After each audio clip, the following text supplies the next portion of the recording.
یہ وقت ہمارے لیے واقعی شکر گزار اور خوشی کا ہے کہ ہم اپنے GLM global leaders mission orientation وقت کے ساتھ تعارف کرا سکتے ہیں، اور میں واقعی شکر گزار اور خوش ہوں۔ ہم اس وقت سوچنا چاہتے ہیں کہ ہم شاگرد کیوں بننا چاہیے۔ ہم چاہتے ہیں کہ ہم ایک بار سوچیں، جب یسوع مسیح زمین پر آئے تو بے شمار لوگ یسوع کے پیچھے چلے گئے، کیونکہ جو وہ یسوع کے پیچھے چلتے تھے تو بہت سے بیمار شفا پاتے تھے اور بدروحیں نکل جاتی تھیں۔ جنہوں نے مادی چیزیں چاہییں، کھانے کی خواہش کی، ان کو فراہمی ملی اور مردہ زندہ ہو گئے، اور عظیم معجزات کے ذریعے یسوع کے پیچھے چلے گئے۔ کتنی بڑی امیدیں رکھی ہوں گی جب بے شمار لوگ ان کے پیچھے چلے گئے، لیکن یسوع نے خاص طور پر کیوں ہجوم کے بجائے چند شاگردوں کو چنا؟ 12 شاگرد۔ اگر ہم سوچیں تو یسوع کی نظر سے دیکھیں تو یہ کتنی چھوٹی تعداد ہے۔ انہوں نے 12 شاگردوں کو چنا، ان پر توجہ دی، انہیں سکھایا، انہیں تربیت دی۔ کب تک؟ جب تک یسوع رخصت نہیں ہوئے، جب تک وہ زندہ ہو کر آسمان پر نہیں گئے، اس وقت تک انہوں نے صرف ان پہ توجہ دی۔ اسی لیے ہم کیوں شاگرد بننا چاہیے؟ تو پھر اس وقت ہمیں واقعی سوچنا چاہیے کہ کیا میں شاگرد کے طور پر جیا اور شاگرد کا کام کیسے کر سکتا ہوں۔ سب سے پہلے جب ہم شاگرد کہتے ہیں تو پہلا، میں وہ شخص ہوں جو یسوع مسیح پر ایمان رکھتا ہے اور اس کی زندگی میں، خداوند کی زندگی کے اندر اور خداوند کی رہنمائی میں رہتا ہے۔ یسوع مسیح میرا خداوند ہے اور خداوند کی رہنمائی کے مطابق جینے والا ہوں۔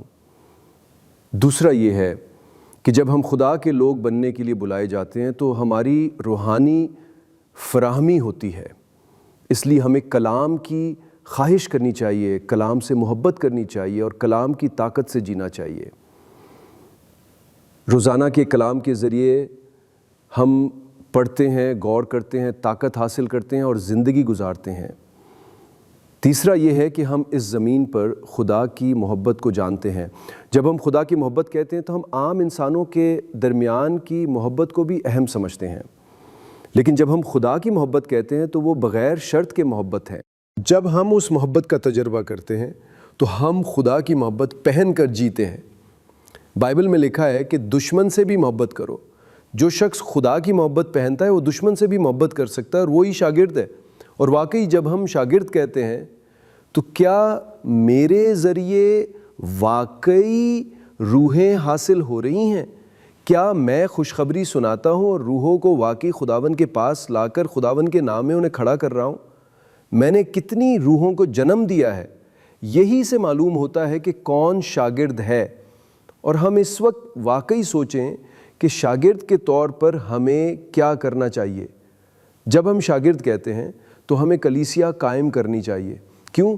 کیونکہ جب یسوع نے اپنی خدمت کو ختم کرنے کا وقت آیا تو کیسر یہ فیلبی میں شاگردوں کو بلا کر ان کے ساتھ درمیانی جانچ کی، لوگ مجھے کیا کہتے ہیں؟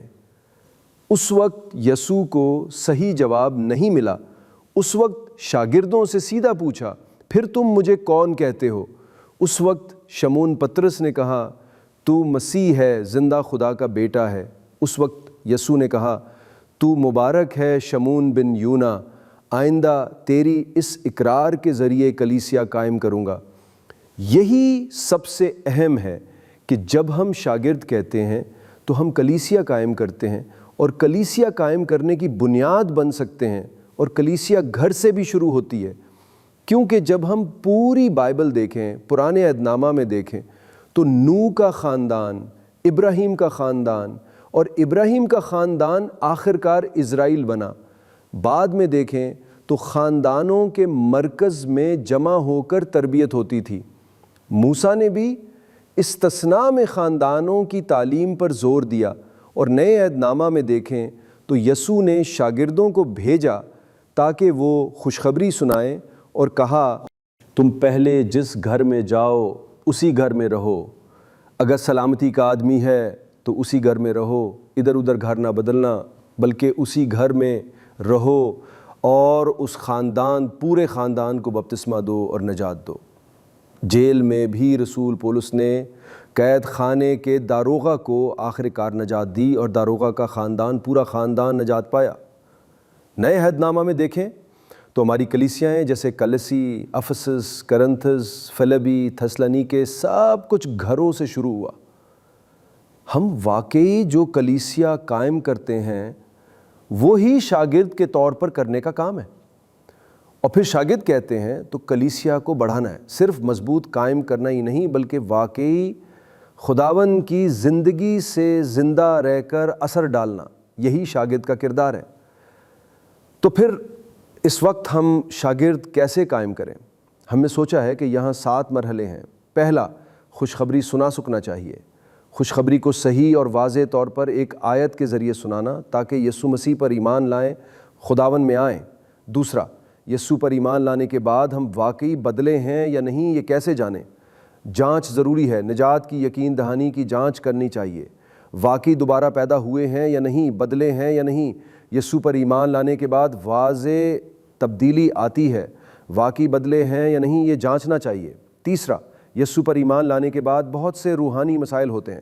دنیا میں رہتے وقت جو باتیں ہمیں معلوم نہیں تھیں، دنیا کے مسائل و بدروحوں سے جڑی رہتی ہیں، آزادی نہیں ملتی اور پابند رہتے ہیں، ان سب کو مدد کر کے آزاد کرانا چاہیے۔ آزاد کرنے کی طاقت صرف یسوع مسیح کی صلیب اور مسیح کا خون ہے، اور آزاد کرانے میں مدد کرنی چاہیے۔ چوتھا، اس کے بعد خدا کے خاندان میں آنا چاہیے۔ خدا کے خاندان میں آنے کا مطلب کلیسی ہے۔ لوگو، اس زمین پر ہمارا صرف ایک ملک نہیں بلکہ تمام قومیں مسیح میں ایک خاندان ہے۔ ایک باپ خدا کے نیچے، یسوع مسیح خداوند کے نیچے ایک خاندان ہے۔ تو خدا کے خاندان کا مطلب کیا ہے؟ ہمیں اس خدا کے خاندان میں آنا چاہیے، کلیسیا میں آنا چاہیے، مدد کرنی چاہیے، قائم کرنا چاہیے اور رہنمائی کرنی چاہیے۔ پانچواں، یہاں روحانی ترقی ہونی چاہیے۔ ایک یوحنا میں لکھا ہے کہ روحانی بچے، نوجوان اور باپ ہوتے ہیں۔ ہمیں یہاں روحانی ترقی ضروری ہے تاکہ ہم خداوند کی دی ہوئی خدمت کر سکیں۔ یہاں روحانی ترقی کے لیے 3 چیزیں ضروری ہیں، یعنی دعا کی زندگی، کلام کی زندگی اور روحانی جنگ میں فتح پانے والے بننا۔ اسی عمل میں روحانی ترقی ہوتی ہے۔ چھٹا، روح القدس سے بھرپور ہونا، روح القدس کو جاننا، اسی لمحے سے روح القدس کے کام میں شریک ہونا، روح القدس کی رہنمائی پر چلنا، خدا کی مرضی کو سمجھنا اور روح القدس کی طاقت میں جینا۔ آخر میں 7واں یہ ہے کہ شاگرد کے طور پر دوبارہ پیدا کرنا ضروری ہے۔ اب میں شاگرد بن گیا ہوں اور میرے ذریعے شاگرد بنے، شاگرد کو پیدا کرے اور شاگرد تعلیم دے، نسل در نسل شاگرد قائم ہو اور روحانی ترقی ہو۔ جب دوبارہ پیدا ہونا ہو تو ہم باقی شاگرد کے طور پر قائم اور تربیت یافتہ طور پر کے جا سکتے ہیں۔ آخر میں شاگرد کا مشن کیا ہے؟ بائبل میں لکھا ہے استاد تو بہت ہے مگر روحانی باپ کم ہے۔ استاد نہیں ہے، صرف علم دینے والا استاد نہیں، بلکہ روح میں پیدا کرنے والا، خداوند یسوع مسیح کے نام میں روحوں کو پیدا کرنے والا روحانی باپ ہے۔ روحانی باپ کے طور پر ذمہ داری لینا ہے۔ دوسرا، اور آگے بڑھ کر اب ہمارے خداوند نے جو مشن دیا ہے وہ ہے، آخری عظیم حکم میں کہا، تمام قوموں، تمام امتوں کو گلے لگاؤ۔ ہم سب کیوں مسیح میں ہیں؟ کیونکہ ہم سب خداوند مسیح میں تمام قوموں کو گلے لگا سکتے ہیں۔ تو اب ہمیں قوموں کے لیے خواب دیکھنا چاہیے، جو کوئی بھی ہے، ملک اور قوم، ماحول، ثقافت سے الگ، سب کو گلے لگانا چاہیے۔ آخر میں اسی وقت ہم دنیا کی طرف خوشخبری کے ذریعے بدلنے کا پہلا قدم اٹھاتے ہیں۔ واقعی دعوت دیتا ہوں، ہمارے GLM کی تربیت میں شامل ہوں، کیا میں شاگرد ہوں؟ خداوند یسوع مسیح کے شاگرد کے طور پر قائم ہوں۔ اس عظیم تاریخ میں آپ کو دعوت دیتا ہوں، واقعی شکر گزار ہوں